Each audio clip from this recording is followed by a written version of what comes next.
ದೇವರಿಗೆ ಸ್ತೋತ್ರವಾಗಲಿ. ನಿಮ್ಮೆಲ್ಲರಿಗೂ ಯೇಸು ಕ್ರಿಸ್ತನ ನಾಮದಲ್ಲಿ ನನ್ನ ಹೃದಯಪೂರ್ವಕವಾದ ವಂದನೆಗಳು. ಈ ಸಮಯದಲ್ಲಿ ನಾನು ನಿಮಗೆ ನಿಮ್ಮ ಮಧ್ಯದಲ್ಲಿ ಬರೋದಕ್ಕೆ ದೇವರು ನನಗೊಂದು ಒಳ್ಳೆಯ ಕೃಪೆಯನ್ನು ಅನುಗ್ರಹಿಸಿದ್ದಾರೆ.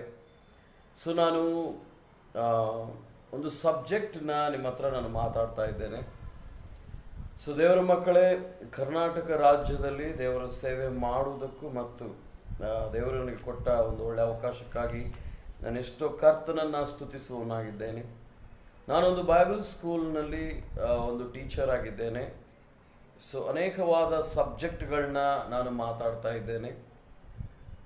ಹಾಗೆ ಬೇರೆ ಬೇರೆ ಭಾಷೆ ಅಂದರೆ ಆಂಧ್ರ ಆಗಲಿ ಹಾಗೂ ಕೇರಳ, ಕೆಲವೊಂದು ಸ್ಟೇಟ್ಗಳಲ್ಲಿ ಬೈಬಲ್ ಕ್ಲಾಸಸ್ ಕೊಡುವುದಕ್ಕೂ ಮತ್ತು ಅನೇಕವಾದ ದೇವರ ಮರ್ಮಗಳನ್ನು ತಿಳಿಯಪಡಿಸುವುದಕ್ಕೂ ದೇವರು ನನಗೊಂದು ಒಳ್ಳೆಯ ಕೃಪೆಯನ್ನು ಕೊಟ್ಟಿದ್ದಾರೆ.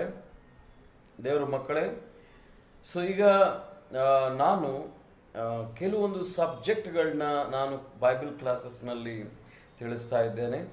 ಆದರೆ ಕರ್ನಾಟಕದಲ್ಲಿ ಪ್ರಪ್ರಥಮವಾಗಿ ನನಗೆ ದೇವರು ಒಂದು ಪ್ರೇರೇಪಣೆಯನ್ನು ಕೊಟ್ಟರು. ಅದೇನು ಅಂದರೆ ಈ ಒಂದು ಬೈಬಲ್ ಸ್ಟಡೀಸ್ ನಾನು ನಿಮಗೆ ಉಚಿತವಾಗಿ ಕೊಡಬೇಕು ಅಂತ.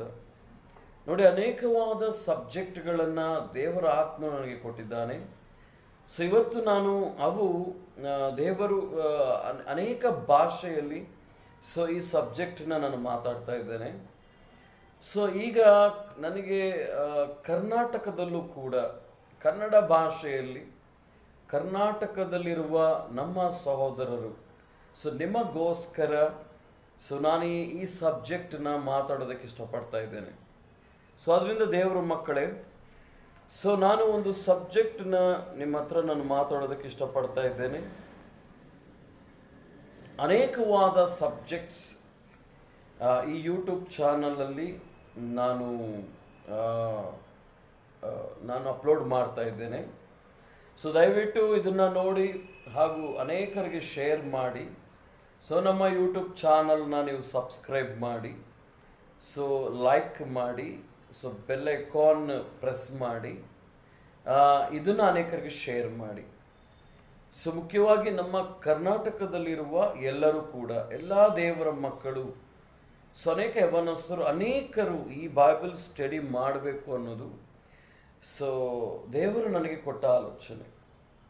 ಈ ಸಮಯದಲ್ಲಿ ಈ ಒಂದು ಬೈಬಲ್ ಸ್ಟಡೀಸ್ ಮಾಡೋದಕ್ಕೆ ನಾವಿವತ್ತು ಬೈಬಲ್ ಕಾಲೇಜ್ಗಳಿಗೆ ಹೋಗ್ತಾ ಇದ್ದೀವಿ. ಅದು ಒಂದು 6 ತಿಂಗಳು, 1 ವರ್ಷ, 2 ವರ್ಷ, ಹೀಗೆ ಅನೇಕ ವರ್ಷಗಳು ನಾವು ಈ ಟ್ರೈನಿಂಗ್ಸ್ನ ನೀವು ಮಾಡಬೇಕಾಗುತ್ತೆ.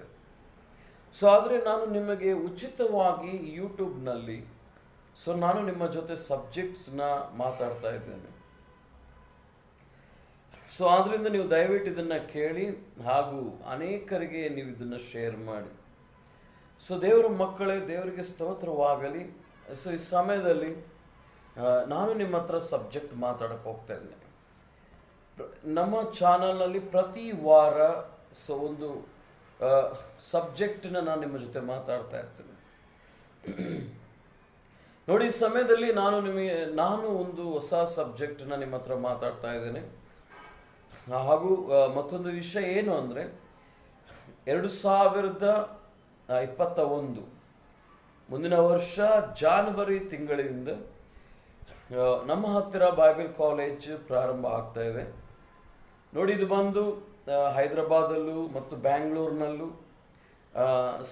ರಾಜ್ಯಗಳ ಮುಖ್ಯ ರಾಜಧಾನಿಯಲ್ಲಿ ಇದನ್ನು ನಾವು ಸ್ಟಾರ್ಟ್ ಮಾಡ್ತಾ ಇದ್ದೇವೆ. ಕರ್ನಾಟಕದಲ್ಲಿರುವ ನಿಮ್ಮೆಲ್ಲರಿಗೂ ಕೂಡ ನೀವು ನಮ್ಮ ಜೊತೆ ನೀವು ಟ್ರೈನಿಂಗ್ ಮಾಡೋದಕ್ಕೆ ಇಂಟ್ರೆಸ್ಟ್ ಇದ್ದರೆ ಖಚಿತವಾಗಿ ಕೂಡ ನೀವು ಬ್ಯಾಂಗ್ಳೂರಿಗೆ ಬರ್ಬೋದು. ನೀವು ಬ್ಯಾಂಗ್ಳೂರಿನಲ್ಲಿ ಜಾಯಿನ್ ಆಗ್ಬೋದು. ಮುಂದಿನ ವರ್ಷ ಜಾನ್ವರಿ ತಿಂಗಳಿನಲ್ಲಿ ಬೆಂಗಳೂರು ಪ್ರಾಂತದಲ್ಲಿ ಈ ಬೈಬಲ್ ಕಾಲೇಜ್ ಪ್ರಾರಂಭ ಆಗ್ತಾ ಇದೆ.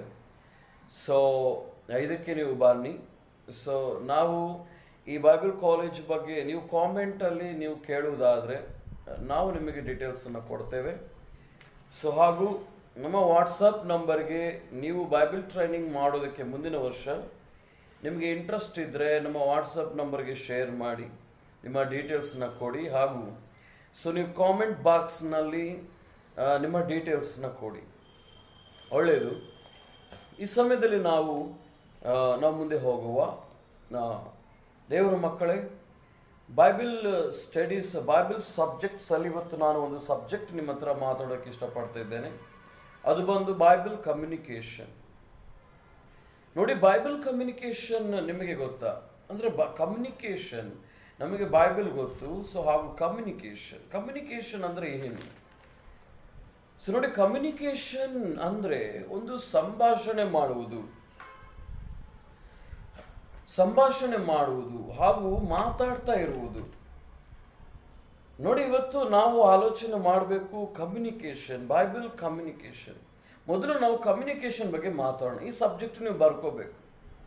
ದಯವಿಟ್ಟು ನಾನು ನಿಮಗೆ ಕಳಿಸೋ ಈ ಸಬ್ಜೆಕ್ಟ್ಸನ್ನ ನೀವು ಅಂದರೆ ನಮ್ಮ ಚಾನಲ್ ಇಲ್ಲ ನಾನು ಕಳಿಸೋ ಈ ಟಾಪಿಕ್ನ ನೀವು ಬರ್ಕೋಬೇಕು. ಒಂದು ಪೆನ್ ತಗೊಳ್ಳಿ, ಒಂದು ಬುಕ್ ತಗೊಳ್ಳಿ. ಸೊ ಬೈಬಲ್ ಕಮ್ಯುನಿಕೇಷನ್ ಅಂತ ಸಬ್ಜೆಕ್ಟ್ನ ನೀವು ಹಾಕಿ, ಸೊ ಹಾಗೂ ನೀವು ಇದನ್ನು ಕಂಟಿನ್ಯೂ ಮಾಡಿ. ನೋಡಿ, ನಮ್ಮ ಸಂಸ್ಥೆಯ ಇಲ್ಲ ನಮ್ಮ ಸಹವಾಸದ ಹೆಸರು HSTC ಅಂತ. HSTC ಅಂದರೆ ಹೋಲಿ ಸ್ಪಿರಿಟ್ ಟ್ರೂತ್ ಚರ್ಚ್ ಮಿನಿಸ್ಟ್ರೀಸ್. ಇದೊಂದು ಬೈಬಲ್ ಸ್ಕೂಲ್ ಮಿನಿಸ್ಟ್ರೀಸ್. ಸೊ ಈ ಬೈಬಲ್ ಸ್ಕೂಲ್ ಮಿನಿಸ್ಟ್ರೀಸ್ ಇವತ್ತು ಅನೇಕ ಕಡೆ ಸ್ಥಾಪನೆ ಆಗ್ತಾ ಇದೆ. ಸೊ ಈಗ ನಾವು ಬ್ಯಾಂಗ್ಳೂರಲ್ಲಿ ಸ್ಥಾಪನೆ ಮಾಡಬೇಕು. ಬ್ಯಾಂಗ್ಳೂರು, ಹೈದರಾಬಾದಲ್ಲಿ ಮುಂದಿನ ವರ್ಷ ನಾವು ಸ್ಥಾಪನೆ ಮಾಡ್ತಾ ಇದ್ದೇವೆ. ಸೊ ಅದರಿಂದ ಇದು ಯಾವ ಡಿನಾಮಿನೇಷನ್ಗೆ ಸಂಬಂಧಪಟ್ಟಿದ್ದು ಅಲ್ಲ. ಸೊ ನೀವೆಲ್ಲರೂ ಸತ್ಯವ ತಿಳ್ಕೋಬೇಕು ಅಷ್ಟೇ. ಬೈಬಲ್ ಜ್ಞಾನ ತಿಳಿಸುವುದು ಮಾತ್ರ ನಮ್ಮ ಉದ್ದೇಶ. ಹಾಗೂ ಕರ್ತನು ಹೇಳಿದ ಹಾಗೆ ಸರ್ವಲೋಕಕ್ಕೆ ಹೋಗಿ ಸರ್ವ ಸೃಷ್ಟಿಗೆ ಸುವಾರ್ತೆನ ಸಾರಿರಿ, ಅನೇಕರನ್ನ ಶಿಷ್ಯರನ್ನಾಗಿ ತಯಾರು ಮಾಡಿರಿ ಅಂತ ದೇವರು ನಮಗೆ ಕೊಟ್ಟ ಆಜ್ಞೆ ಪ್ರಕಾರ ಅನೇಕರನ್ನು ನಾವು ಇದಕ್ಕೆ ಸಿದ್ಧ ಮಾಡ್ತಾ ಇದ್ದೇವೆ. ಅನೇಕ ಯವನಸ್ಥರು ಬಂದು ಇದರಲ್ಲಿ ಟ್ರೈನಿಂಗ್ ಮಾಡ್ತಾ ಇದ್ದಾರೆ. ಸೊ ಅದರಿಂದ ನಾವು ಪ್ರಾರಂಭ ಮಾಡ್ತಿರುವ ಈ ಬೈಬಲ್ ಕ್ಲಾಸಸ್ನಲ್ಲಿ ಸೊ ನಾವು ಮುಂದಿನ ವರ್ಷ ಮಾಡ್ತಾ ಇದ್ದೇವೆ. ಸೊ ಹಾಗಾಗಿ ದಯವಿಟ್ಟು ಎಲ್ಲರೂ ಬನ್ನಿ, ಸೊ ಜಾಯಿನ್ ಆಗಿ. ಈಗ ಬೈಬಲ್ ಕ್ಲಾಸ್ನಲ್ಲಿ ನಾವು ಟೀಚ್ ಮಾಡುವ ಒಂದು ಸಬ್ಜೆಕ್ಟ್ ನಿಮ್ಮ ಹತ್ರ ಮಾತಾಡ್ತಾ ಇದ್ದೇನೆ, ನೀವು ಅದನ್ನು ಬರ್ಕೋಬೇಕು. Bible communication. ನೋಡ್ರಿ, ನಮಗೆ ಕಮ್ಯುನಿಕೇಷನ್ ಅಂದ್ರೆ ಏನೋ ಗೊತ್ತಾಗಬೇಕು. ಅದಕ್ಕಿಂತ ಮುಂಚೆ ಬೈಬಲ್ ಅಂದ್ರೆ ಏನೋ ಗೊತ್ತಾಗಬೇಕು. ನೋಡಿ, what is meaning of the Bible and what is meaning of the communication. Bible ಅಂದ್ರೆ ಏನು, ಅದರ ಅರ್ಥ ಏನು, ಹಾಗೂ ಕಮ್ಯುನಿಕೇಷನ್ ಅಂದ್ರೆ ಏನು, ಕಮ್ಯುನಿಕೇಷನ್ ಅರ್ಥ ಏನು. ನೋಡಿ, ಬೈಬಲ್ ಅಂದ್ರೆ ಏನು ಅನ್ನೋದು ನಾವು ಮುಂದೆ ಹೋಗುವ ನಮ್ಮ ತರಗತಿಯಲ್ಲಿ ಇದೆಲ್ಲ ಬರುತ್ತದೆ. ಸೊ ಅದಕ್ಕಿಂತ ಮುಂಚೆ ನಾನು ಆಲೋಚನೆ ನೋಡಿ, ನಿಮಗೆ ಎಷ್ಟೋ ಮಟ್ಟಿಗೆ ಬೈಬಲ್ ಅಂದ್ರೆ ಏನೋ ಗೊತ್ತು. ಇವತ್ತು ಬೈಬಲ್ ಅಂದ್ರೆ ಏನು ನಿಮಗೆ ಗೊತ್ತು. ಸೊ ನೋಡಿ, ನಮ್ಮ ಸಭೆಗಳಲ್ಲಿ ದೇವರ ಸೇವಕರುಗಳು ಬೈಬಲ್ ಅಂದ್ರೆ ಏನೋ ನಮಗೆ ಹೇಳ್ತಾ ಇದ್ದಾರೆ. ಆಲ್ಮೋಸ್ಟ್ ನಮಗೆ ಹೆಚ್ಚಿನ ಶತವಾಗಿ ಬೈಬಲ್ ಅಂದ್ರೆ ಏನು ಒಂದು 80% ನಮ್ಮೆಲ್ಲರಿಗೆ ಗೊತ್ತು. ಅದಕ್ಕೆಲ್ಲ ನಮ್ಮ ಟಾಪಿಕ್ ಇಲ್ಲ ಸಬ್ಜೆಕ್ಟ್ ನಮಗೆ ಹೇಳ್ತಿರೋದು ಕಮ್ಯುನಿಕೇಷನ್ ಬಗ್ಗೆ. ಕಮ್ಯುನಿಕೇಷನ್ ಅಂದ್ರೆ ಏನು ನೋಡಿ, ಕಮ್ಯುನಿಕೇಷನ್ ಅಂದ್ರೆ ಒಂದು ಸಂಭಾಷಣೆ ಮಾಡುವುದು, ಒಂದು ಮಾತನಾಡುತ್ತಿರುವುದು. ನೋಡಿ, ನಮಗೆ ಇದು ಇನ್ನೂ ಈಸಿಯಾಗಿ ಅರ್ಥ ಆಗಬೇಕು ಅಂದ್ರೆ ದೇವರ ಮಕ್ಕಳೇ, ಇವತ್ತು ನೋಡಿ, ಒಂದು ಮನೆಯಲ್ಲಾಗಲಿ, ಒಂದು ಕುಟುಂಬದಲ್ಲಿ ಅಪ್ಪ ಅಮ್ಮ ಅಣ್ಣಂದಿರು ಅಕ್ಕಂದಿರು ಎಲ್ಲರೂ ಇರ್ತಾರೆ ಅನ್ಕೊಳ್ಳಿ. ಒಂದು ಕುಟುಂಬದಲ್ಲಿ ಎಲ್ಲರೂ ಒಬ್ರಿಗೊಬ್ರು ಮಾತಾಡ್ತಾ ಇರ್ತಾರೆ. ನೋಡಿ, ಅಪ್ಪ ಮಕ್ಕಳು, ತಂದೆ ತಾಯಿ ಮಕ್ಕಳು ಮಾತಾಡ್ತಾ ಇರುವುದು, ಹಾಗೂ ಅಣ್ಣ ತಂಗಿ ಮಧ್ಯದಲ್ಲಿ, ಅಣ್ಣ ತಮ್ಮನ ಮಧ್ಯದಲ್ಲಿ, ತಂದೆ ತಾಯಿ ಮಕ್ಕಳ ಮಧ್ಯದಲ್ಲಿ ಇರುತ್ತೆ ಸಂಭಾಷಣೆ.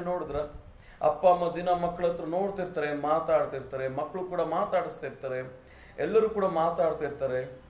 ನೋಡಿ, ಕುಟುಂಬದಲ್ಲಿ ಒಬ್ಬರಿಗಿರುವ ಕಮ್ಯುನಿಕೇಷನ್ ಅಂದ್ರೆ ಮಾತನಾಡುವುದು, ಇಲ್ಲ ಸಂಭಾಷಣೆ ಮಾಡುವುದು, ಒಂದು ಸಂಭಾಷಣೆ ಇರುವುದು, ಒಂದು ಮಾತಿರುವುದು, ಇಲ್ಲ ಒಂದು ಸಂಬಂಧ ಇರುವುದು. ನೋಡಿ, ನಾವು ಕಮ್ಯುನಿಕೇಷನ್ ಅಂತ ಹೇಳುವಾಗ ಅನೇಕವಾದ ಅರ್ಥಗಳು ನಮಗೆ ಬರುತ್ತೆ.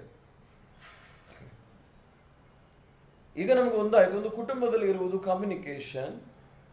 ಸೊ ಹಾಗೆ ನಾವು ನೋಡುವುದಾದ್ರೆ ಒಂದು ವ್ಯಾಪಾರದಲ್ಲಾಗಲಿ, ಒಂದು ಸಂಸ್ಥೆಲಾಗಲಿ, ನೋಡ್ರಿ ದೇವರ ಮಕ್ಕಳೇ, ಅಲ್ಲಿ ಒಂದು ಸಂಸ್ಥೆ ಅನ್ಕೊಳ್ಳಿ, ಇಲ್ಲ ಒಂದು ವ್ಯಾಪಾರ. ಒಂದು ವ್ಯಾಪಾರ ಮಾಡುವಾಗ, ಇಲ್ಲ ಒಂದು ಕಂಪನಿ ಅನ್ಕೊಳ್ಳಿ, ಒಂದು ಕಂಪನಿಯಲ್ಲಿ ಆ ಕಂಪನಿ ಯಜಮಾನನಿಗೂ ಅಲ್ಲಿ ಕೆಲಸ ಮಾಡೋರ್ಗೂ ಒಂದು ಕಮ್ಯುನಿಕೇಶನ್ ಇರುತ್ತೆ. ಅಂದ್ರೆ ಅವರು ಮಾತಾಡ್ತಾ ಇರ್ತಾರೆ, ಅನೇಕ ವಿಷಯಗಳು ಹೇಳ್ತಾ ಇರ್ತಾರೆ, ಈಗ ಒಬ್ರಿಗೊಬ್ರು ಮಾತಾಡ್ತಾ ಇರ್ತಾರೆ, ಅದನ್ನ ಕಮ್ಯುನಿಕೇಶನ್ ಅಂತಾರೆ. ಅಂದ್ರೆ ಒಂದು ಸಂಸ್ಥೆ ನಾಯಕನಿಗೂ ಸಂಸ್ಥೆಯಲ್ಲಿ ಕೆಲಸ ಮಾಡುವವರಿಗೂ ಒಂದು ಕಮ್ಯುನಿಕೇಶನ್. ನೋಡಿ, ನಮ್ಗೆ ಇನ್ನೂ ಈಸಿಯಾಗಿ ಅರ್ಥ ಆಗ್ಬೇಕು ಅಂದ್ರೆ, ಒಂದು ಸಭೆ, ನಮ್ಮ ಸಭೆ, ನಾವು ಹೋಗುವ ಸಭೆಗಳಲ್ಲಿ ನೋಡಿ, ಪಾಸ್ಟರ್ಗೂ ನಮಗೂ ಇರುವ ಕಮ್ಯುನಿಕೇಶನ್ ಅಂದ್ರೆ ದೇವರ ಸೇವಕರು ಪ್ರತಿದಿನ ನಮ್ಮ ಜೊತೆ, ಅಂದ್ರೆ ನಿಮ್ಮ ಜೊತೆ, ಅಂದ್ರೆ ವಿಶ್ವಾಸಿಗಳ ಜೊತೆ ಮಾತಾಡ್ತಾ ಇರ್ತಾರೆ, ವಿಶ್ವಾಸಿಗಳು ಕೂಡ ಪಾಸ್ಟರ್ ಜೊತೆ ಮಾತಾಡ್ತಾ ಇರ್ತಾರೆ. ನೋಡಿ, ಯಾವಾಗಲೂ ಒಂದು ಪಾಸ್ಟರ್ ಯಾವಾಗಲೂ ವಿಶ್ವಾಸಿಗಳ ಜೊತೆ ಮಾತಾಡ್ತಾ ಇರುವುದಕ್ಕೆ, ವಿಶ್ವಾಸಿಗಳು ಕೂಡ ಸೇವಕರ ಜೊತೆ ಮಾತನಾಡ್ತಿರುವುದಕ್ಕೆ ಕಮ್ಯುನಿಕೇಶನ್ ಅಂತಾರೆ. ಇನ್ನು ನಮಗೆ ಅರ್ಥ ಆಗಬೇಕು ಅಂದ್ರೆ ನೋಡಿ, ಒಂದು ಗಂಡ ಹೆಂಡತಿ ಮಧ್ಯದಲ್ಲಿರುವ ಕಮ್ಯುನಿಕೇಶನ್, ಒಂದು ಗಂಡ ಹೆಂಡತಿ ಮಧ್ಯದಲ್ಲಿ, ಒಂದು ಹೆಂಡತಿ ಯಾವಾಗಲೂ ಗಂಡನಿಗೆ ಕಾಲ್ ಮಾಡ್ತಿರ್ತಾಳೆ, ಏನ್ರಿ ಎಲ್ಲಿದ್ದೀರಾ, ಏನ್ ಮಾಡ್ತಿದ್ದೀರಾ, ಹೊರಗಡೆ ಹೋದ್ರೆ ಎಲ್ಲಿದ್ದೀರಾ ಅಂತ ಕೇಳ್ತಾಳೆ, ಏನ್ ಮಾಡ್ತಿದ್ದೀರಾ ಕೇಳ್ತಾಳೆ, ಊಟ ಮಾಡಿದ್ರ, ಹೀಗೆ ಕೇಳ್ತಾ ಇರ್ತಾರೆ. ಕೆಲವೊಂದ್ಸರಿ ಮಕ್ಕಳು ಹೊರಗೆ ಹೋದಾಗ ಕೂಡ ಅಪ್ಪ ಅಮ್ಮ ಕೂಡ ಕಾಲ್ ಮಾಡ್ತಿರ್ತಾರೆ, ಮಗಳ ಎಲ್ಲೋದೆ, ಮಗನೇ ಎಲ್ಲೋದೆ, ಏನ್ ಮಾಡ್ತಿದ್ದೀರಾ, ಎಲ್ಲಿದ್ದೀರಾ, ಏನ್ ತಿಂತೀರಾ. ಇದು ಕಮ್ಯುನಿಕೇಶನ್. ಸೊ ಈಗ ನಮಗೆ ಒಂದು ಅರ್ಥ ಆಯ್ತು ಕಮ್ಯುನಿಕೇಶನ್ ಅಂದ್ರೆ ಏನು ಅಂತ. ಸೊ ಆದ್ರೆ ದೇವ್ರ ಮಕ್ಕಳೇ, ಇದು ಇವತ್ತು ನಮಗೆ ಈ ತರ ಕಮ್ಯುನಿಕೇಶನ್ಸ್ಗಳು, ನಮ್ಮ ಕುಟುಂಬದಲ್ಲಿ ಈ ತರ ಕಮ್ಯುನಿಕೇಶನ್ಸ್ ನಮಗೆ ಇದೆ. ನೋಡಿ, ಒಂದು ಕುಟುಂಬ, ವ್ಯಾಪಾರ, ಒಂದು ಸಂಸ್ಥೆ, ಒಂದು ಸಭೆ, ಈ ಲೋಕದ ಎಲ್ಲ ಕಡೆ ಇರುವುದು ಒಂದು ಇದನ್ನೆಲ್ಲ ಕಮ್ಯುನಿಕೇಶನ್ ಅಂತಾರೆ. ಅಂದ್ರೆ ಮಾತಾಡುತ್ತಿರುವುದು, ಇದನ್ನ ಕಮ್ಯುನಿಕೇಶನ್ ಅಂತ ಕರೀತಾರೆ. ಓಕೆ, ಆದ್ರೆ ಇವತ್ತು ನಮಗೆ ಬೈಬಲ್ ಜೊತೆ ಕಮ್ಯುನಿಕೇಶನ್ಸ್ ಇದೆಯಾ? ನಾವು ಬೈಬಲ್ ಜೊತೆ ಮಾತಾಡ್ತಿದೀವ? ನಾವು ದೇವ್ರ ಜೊತೆ ಮಾತಾಡ್ತಿದೀವ? ಇದು ನಾವು ಇವತ್ತು ಆಲೋಚನೆ ಮಾಡಬೇಕು. ನೋಡಿ, ಇವತ್ತು ನಾವು ಕಮ್ಯುನಿಕೇಶನ್ ಬಗ್ಗೆ ಮಾತಾಡಿದ, ಒಂದು ಕುಟುಂಬದಲ್ಲಿರುವ ಕಮ್ಯುನಿಕೇಶನ್ಸ್ ಮತ್ತು ದೇವ್ರ ಜೊತೆ ನಮಗೆ ಸಂಭಾಷಣೆ ಇದೆಯಾ? ದೇವ್ರ ಜೊತೆ ನಾವು ಮಾತಾಡ್ತಿದೀವ? ಇವತ್ತು ನಮ್ಮ ಅಣ್ಣ, ಅಪ್ಪ, ಅಮ್ಮ, ಅಣ್ಣ, ಅಕ್ಕ, ತಂಗಿ, ಗಂಡ, ಹೆಂಡತಿ, ನಮ್ಮ ಒಂದು ಲೋಕ ಸಂಬಂಧವಾದ ಶರೀರಕ್ಕೆ ಸಂಬಂಧಪಟ್ಟ ಸಂಬಂಧಗಳಲ್ಲಿ ನಮಗೆ ಎಷ್ಟೋ ಕಮ್ಯುನಿಕೇಶನ್ಸ್ ಇದೆ. ನಾವು ದಿನ ಅವ್ರ ಹತ್ರ ಮಾತಾಡ್ತಿರ್ತೇವೆ, ಅವರು ನಮ್ಮ ಜೊತೆ ಮಾತಾಡ್ತಿರ್ತಾರೆ, ಅನೇಕ ವಿಷಯಗಳನ್ನ ನಾವು ಮಾತಾಡ್ತಾ ಇರ್ತೇವೆ. ನೋಡಿ, ಇದು ಕಮ್ಯುನಿಕೇಶನ್ಸ್. ಇವತ್ತು ಈ ತರ ಕಮ್ಯುನಿಕೇಶನ್ಸ್ ನಮಗಿದೆಯಾ? ದೇವ್ರ ಜೊತೆ ನಾವು ಮಾತಾಡ್ತಿದೀವ? ದೇವ್ರ ಜೊತೆ ನಮಗೆ ಈ ತರ ಸಂಬಂಧ ಇದೆಯಾ? ಇವತ್ತು ಕ್ರೈಸ್ತರಂತ ಹೇಳುವವರೆಲ್ಲರೂ ಕೂಡ ಕೇವಲ ಭಾನುವಾರ ಒಂದು ದಿನ ಸಭೆಗೆ ಹೋಗಿ ಪ್ರಾರ್ಥನೆ ಮಾಡ್ತಾರೆ, ದೇವ್ರನ್ನ ಆರಾಧನೆ ಮಾಡ್ತಾರೆ, ಓ ದೇವರೇ ನಿಮಗೆ ಸ್ತೋತ್ರವಾಗಲಿ, ಓ ಕರ್ತನನ್ನು ಆರಾಧಿಸ್ತಾರೆ, ಸ್ತುತಿಸ್ತಾರೆ, ಪ್ರಾರ್ಥನೆ ಮಾಡ್ತಾರೆ, ಸೇವಕರ ಜೊತೆ ಮಾತಾಡ್ತಾರೆ, ಕಾಣಿಕೆಗಳು ಕೊಡ್ತಾರೆ, ದಶಮ ಭಾಗ ಕೊಡ್ತಾರೆ, ಮನೆಗೆ ಬಂದ್ಬಿಡ್ತಾರೆ. ವಾರದಲ್ಲಿ ಒಂದಿನ ಪ್ರೇಯರ್ ಮೀಟಿಂಗ್ ಇಟ್ಕೊಳ್ತಾರೆ, ಪಾಸ್ಟರ್ ಬರ್ತಾರೆ, ಪ್ರೇಯರ್ ಮಾಡ್ತಾರೆ, ಸೊ ಓಕೆ ಮುಗೀತು, ಅಲ್ಲಿಗೆ ಹೋಗ್ಬಿಡ್ತಾರೆ. ಇದನ್ನ ಕಮ್ಯುನಿಕೇಶನ್ ಅನ್ನೋದಿಲ್ಲ. ನೋಡಿ, ಇದೇ ತರ ನಾವು ಸಭೆಗಳಲ್ಲಿ ಹೇಗೆ ಇರ್ತೇವೋ, ನಾವು ದೇವರ ಸೇವಕರ ಜೊತೆ ಹೇಗೆ ಇರ್ತೇವೋ, ನೋಡಿ ನಮ್ಮ ಕುಟುಂಬದಲ್ಲಿ ನಾವು ಹಾಗೆ ಇರ್ತೇವ? ಆಲೋಚನೆ ಮಾಡಬೇಕು. ನಮ್ಮ ಮಕ್ಕಳ ಜೊತೆ ನಾವು ಹಾಗೆ ಇರ್ತೇವ? ಗಂಡ ಹೆಂಡತಿ ಹಾಗೆ ಇರ್ತಾರ? ನೋಡಿ, ಹೆಂಡತಿಗೆ ಹೇಳ್ತಾರೆ ಯಾರಾದ್ರು, ನನ್ನ ಹೆಂಡತಿನ ಊರಿಗೆ ಕಳಿಸು, ನೀನು ಇನ್ನು ಮುಂದೆ ವಾರಕ್ಕೆ ಒಂದು ಸರಿ ನನ್ನ ಜೊತೆ ಮಾತಾಡಬೇಕು, ಭಾನುವಾರ ಮಾತಾಡಬೇಕು, ವಾರದಲ್ಲಿ ಒಂದು ದಿನ ನೀನು ನನ್ನ ಮನೆಗೆ ಬರಬೇಕು ಅಂದ್ರೆ ಹೆಂಡತಿ ಒಪ್ಕೊಳ್ತಾರ? ಮಕ್ಕಳು ಒಪ್ಕೊಳ್ತಾರ? ಗಂಡ ಒಪ್ಕೊಳ್ತಾರ? ಇದು ಆಲೋಚನೆ ಮಾಡಿದ್ರ? ವಾರದಲ್ಲಿ ಒಂದು ದಿನ ಯಾವಾಗಲೂ ಒಂದು ಸ್ವಲ್ಪ ಹೊತ್ತು, ಏನ್ರಿ ಚೆನ್ನಾಗಿದ್ದೀರಾ, ವೈಫ್ ಜೊತೆ ಆಗಲಿ ಗಂಡನ ಜೊತೆ ಆಗಲಿ, ಏನು ಚೆನ್ನಾಗಿದ್ರ, ಒಂದು 5 ನಿಮಿಷ ಮಾತಾಡಿ, 1-2-3 ತಾಸು ಮಾತಾಡಿ ಬಿಟ್ಬಿಟ್ರೆ ಅಲ್ಲಿಗೆ ಮುಗೀತಾ? ಇದನ್ನ ಕಮ್ಯುನಿಕೇಶನ್ ಅನ್ನೋದಿಲ್ಲ, ಅದನ್ನು ಯಾರೂ ಒಪ್ಪೋದಿಲ್ಲ. ಹಾಗಾದ್ರೆ ನಾವು ದೇವರ ಜೊತೆ ಹೀಗೆ ಇರುವುದಾದ್ರೆ ದೇವರು ಹೇಗೆ ಒಪ್ತಾರೆ? ದೇವರು ಅದನ್ನ ಹೇಗೆ ಆಕ್ಸೆಪ್ಟ್ ಮಾಡ್ತಾರೆ? ನೋಡಿ, ದೇವರು ನಮ್ಮ ಜೊತೆ ಯಾವಾಗಲೂ ಮಾತಾಡ್ತಾ ಇರಬೇಕು ಅಂತ ಅನ್ಕೊಳ್ತಾ ಇರ್ತಾರೆ. ಸೊ ಅದರಿಂದ ನಾವು ಕೂಡ ದೇವ್ರ ಜೊತೆ ಯಾವಾಗಲೂ ಮಾತಾಡಬೇಕು ಅಂತ ಅನ್ಕೊಂಡಿದೀವ? ನೋಡಿ, ಇವತ್ತು ನಾನು ಮತ್ತೊಂದು ವಿಷಯ ನಿಮಗೆ ಹೇಳೋದಕ್ಕೆ ಇಷ್ಟಪಡ್ತೇನೆ. ಅದೇನಂದ್ರೆ, ಈ ಲೋಕ ಸಂಬಂಧವಾದ ಕಮ್ಯುನಿಕೇಶನ್ಗೆ ಅನೇಕವಾದ ಷರತ್ತುಗಳಿವೆ. ನಿಮಗೆ ಅದು ಗೊತ್ತಾ? ನೋಡಿ, ಒಂದು ತಂದೆ ಮಕ್ಕಳ ಮಧ್ಯದಲ್ಲಿರುವ ಕಮ್ಯುನಿಕೇಶನ್ ಒಂದು ಷರತ್ತಿನಿಂದ ಕೂಡಿರುತ್ತದೆ. ಷರತ್ತಂದ್ರೆ ಒಂದು ನಿಯಮ, ಒಂದು ನಿಯಮದೊಂದಿಗೆ ಇರುತ್ತೆ, ಒಂದು ರೂಲ್ ಇರುತ್ತೆ. ನೋಡಿ, ತಂದೆ ತಾಯಿ ಮಕ್ಕಳ ಮಧ್ಯದಲ್ಲಿ ಕೆಲವು ರೂಲ್ಸ್ ಇರುತ್ತೆ, ಅಣ್ಣ ತಂಗಿ ಮಧ್ಯದಲ್ಲಿ ಕೆಲವು ರೂಲ್ಸ್ ಇರುತ್ತೆ, ಗಂಡ ಹೆಂಡತಿ ಮಧ್ಯದಲ್ಲಿ ಕೆಲವು ರೂಲ್ಸ್ ಇರುತ್ತೆ, ಒಂದು ಉದ್ಯೋಗದಲ್ಲಾಗಲಿ ಒಂದು ವ್ಯಾಪಾರದಲ್ಲಾಗಲಿ ಕೆಲವೊಂದು ರೂಲ್ಸ್ ಇರುತ್ತೆ.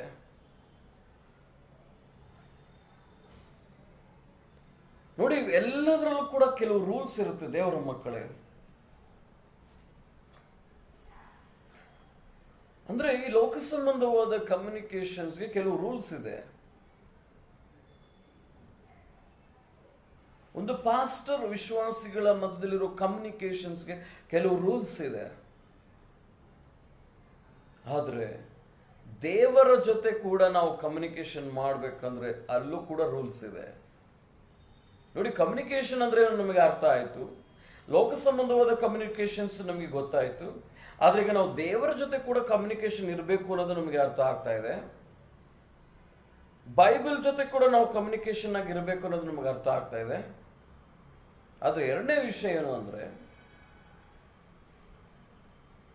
ದೇವರ ಜೊತೆ ನಾವು ಅಂದ್ರೆ ಲೋಕ ಸಂಬಂಧವಾದ ಕಮ್ಯುನಿಕೇಶನ್ಸ್ಗೆ ಇಲ್ಲ, ಕಮ್ಯುನಿಕೇಶನ್ ಅಂದ್ರೆ ನಿಮ್ಗೆ ಅರ್ಥ ಆಗ್ತಿದೆಯಲ್ಲ, ಡಿಸ್ಟರ್ಬ್ ಏನಾಗ್ತಿಲ್ಲಲ್ಲ.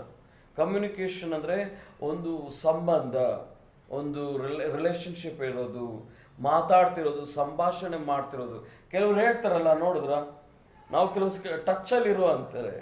ಯಾರಾದ್ರೂ ನಮಗೆ ಪರಿಚಯ ಆದ್ರೆ ಅನ್ಕೊಳ್ಳಿ, ಹೊಸದಾಗಿ ಪರಿಚಯ ಆಗೋರ್ಗೆ ಏನು ಹೇಳ್ತಾರೆ ಹೇಳಿ, ನೀನು ನಮಗೆ ಟಚ್ಚಲ್ಲಿರು ಅಂದರೆ ಅವಾಗವಾಗ ಫೋನ್ ಮಾಡ್ತಿರು, ಅವಾಗವಾಗ ನಮ್ಮ ಜೊತೆ ಮಾತಾಡ್ತಿರು, ಅದಕ್ಕೆ ಹೇಳ್ತಾರೆ ಟಚ್ಚಲ್ಲಿರು ಅಂತ.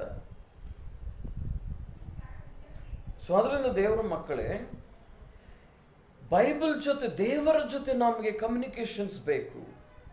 ಆದರೆ ನೋಡಿ, ಈ ಎಲ್ಲ ಕಮ್ಯುನಿಕೇಶನ್ಸ್ಗೆ ಷರತ್ತುಗಳಿವೆ, ನಿಬಂಧನೆಗಳಿವೆ. ಮತ್ತು ದೇವರ ಜೊತೆ ಕಮ್ಯುನಿಕೇಶನ್ ಮಾಡಬೇಕು ಅಂದ್ರೆ ನಿಬಂಧನೆ ಇಲ್ಲವಾ? ಇದೆ. ಈಗ ದೇವರ ಜೊತೆ ಕೂಡ ನಾವು ಕಮ್ಯುನಿಕೇಶನ್ ಮಾಡಬೇಕು ಅಂದ್ರೆ ಕೆಲವು ನಿಬಂಧನೆಗಳಿದೆ, ಕೆಲವು ರೂಲ್ಸ್ಗಳಿದೆ. ಮತ್ತೆ ಅದೇನು ರೂಲ್ಸ್? ನೋಡಿ, ಗಂಡ ಹೆಂಡತಿ ಮಧ್ಯದಲ್ಲಿ ಒಂದು ಕಮ್ಯುನಿಕೇಶನ್ಸ್, ಅವ್ರ ಮಧ್ಯದಲ್ಲಿ ಒಂದು ರೂಲ್ಸ್ ಇರುತ್ತೆ. ಏನು ರೂಲ್ಸ್? ನಮ್ಮಿಬ್ಬರ ಮಧ್ಯದಲ್ಲಿ ಮೂರನೇವರು ಬರಬಾರ್ದು, ನಾವು ಯಾವತ್ತು ಜಗಳ ಮಾಡಬಾರ್ದು, ಅನೇಕವಾದ ರೂಲ್ಸ್ ಇರುತ್ತೆ. ಈ ಲೋಕದ ಯಾವ ಕಮ್ಯುನಿಕೇಶನ್ಸ್ ಆಗಲಿ ಕೆಲವು ರೂಲ್ಸ್ ಇರುತ್ತೆ. ಅದರಿಂದ ನೋಡಿ, ಈಗ ಇರುತ್ತೆ. ಮತ್ತು ದೇವರ ಜೊತೆ ಕಮ್ಯುನಿಕೇಶನ್ಸ್ ಮಾಡಬೇಕು ಅಂದರೂ ಕೆಲವು ರೂಲ್ಸ್ಗಳೆಲ್ಲ ಇರುತ್ತೆ. ಓಕೆ ಓಕೆ ನೋಡಿ, ನಮಗೆ ಸಮಯ ತುಂಬ ಕಡಿಮೆ ಇದೆ. ಸೊ ಅದರಿಂದ ನೀವು ಈ ಒಂದು ಸಬ್ಜೆಕ್ಟ್ನ ನೀವು ಬರ್ಕೋಬೇಕು. ಓಕೆ, ಸೊ ನಾನು ನೆಕ್ಸ್ಟ್ ವಿಡಿಯೋ ನಿಮಗೆ ಕಳಿಸ್ಕೊಡ್ತೀನಿ. ಆ ನೆಕ್ಸ್ಟ್ ವಿಡಿಯೋದಲ್ಲಿ ನಾವು ಡೈರೆಕ್ಟಾಗಿ ಸಬ್ಜೆಕ್ಟ್ ಮಾತಾಡ್ತೀನಿ, ದೇವರ ಜೊತೆ ಕಮ್ಯುನಿಕೇಶನ್ಸ್. ದೇವರ ಜೊತೆ ನಾವು ಒಂದು ಕಮ್ಯುನಿಕೇಶನ್ ಮಾಡಬೇಕು ಅಂದರೆ ನಮಗಿರಬೇಕಾಗಿರೋ ಷರತ್ತುಗಳೇನು, ನಮಗಿರಬೇಕಾಗಿರೋ ನಿಬಂಧನೆಗಳೇನು, ಇವೆಲ್ಲ ವಿಷಯಗಳನ್ನ ನಾನು ನಿಮಗೆ ನೆಕ್ಸ್ಟ್ ವಿಡಿಯೋದಲ್ಲಿ ಕಳಿಸ್ಕೊಡ್ತೀನಿ. ದೇವರು ನಿಮ್ಮನ್ನು ಆಶೀರ್ವಾದಿಸಲಿ. ನಮಗೆ ಸಮಯ ತುಂಬ ಕಡಿಮೆ ಇದೆ. ಸೊ ನಾನು ನೆಕ್ಸ್ಟ್ ವಿಡಿಯೋ ಕೂಡ ಕಳಿಸ್ಕೊಡ್ತೀನಿ. ಇದನ್ನು ನೀವು ಸಬ್ಸ್ಕ್ರೈಬ್ ಮಾಡಿ. ಸೊ ಇದನ್ನು ನೀವು ಅನೇಕರಿಗೆ ಶೇರ್ ಮಾಡಿ ಅನ್ನೋದಕ್ಕೆ ನಮ್ಮ ಉದ್ದೇಶ ಒಂದೇ. ಸೊ ನೀವೆಲ್ಲರೂ ಕೂಡ ಈ ಯೂಟ್ಯೂಬ್ ಈ ಚಾನಲ್ಗೆ ನೀವು ಬರಬೇಕು. ನೀವೆಲ್ಲ ನಿಮ್ಮ ಒಪಿನಿಯನ್ ಕಾಮೆಂಟ್ ಮಾಡಬೇಕು. ಸೊ ಅನೇಕರು ಬರುವಾಗ ನಾವೆಲ್ಲ ಕೂಡ ಈ ಸಬ್ಜೆಕ್ಟ್ನ ಇನ್ನು ಮುಂದೆ ತಗೊಂಡೋಗೋದಕ್ಕೆ ತುಂಬ ಈಸಿ ಇರುತ್ತೆ. ಸೊ ಅದರಿಂದ ಬೈಬಲ್ ಕಮ್ಯುನಿಕೇಶನ್ ಅಂತ ಹೇಳುವ ಈ ಸಬ್ಜೆಕ್ಟ್ ತುಂಬ ಚೆಂದ ಇದೆ. ಸೊ ನೀವೆಲ್ಲರೂ ಕಲ್ತ್ಕೊಳ್ಳಿ. ಸೊ ನೀವು ಇದನ್ನು ಶೇರ್ ಮಾಡಿ. ಸೊ ದೇವರು ನಿಮ್ಮನ್ನು ಆಶೀರ್ವದಿಸಲಿ.